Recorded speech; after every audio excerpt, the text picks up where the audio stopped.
Hi everyone, welcome back to our channel.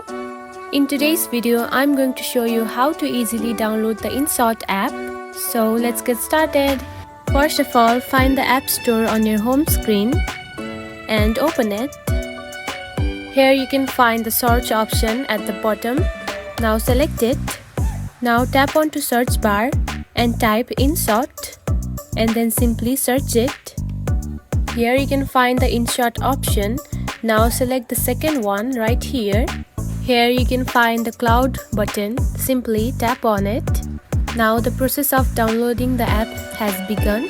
One thing to remember, if you are downloading InShot for the first time on your phone, it will show the option of Get button like this.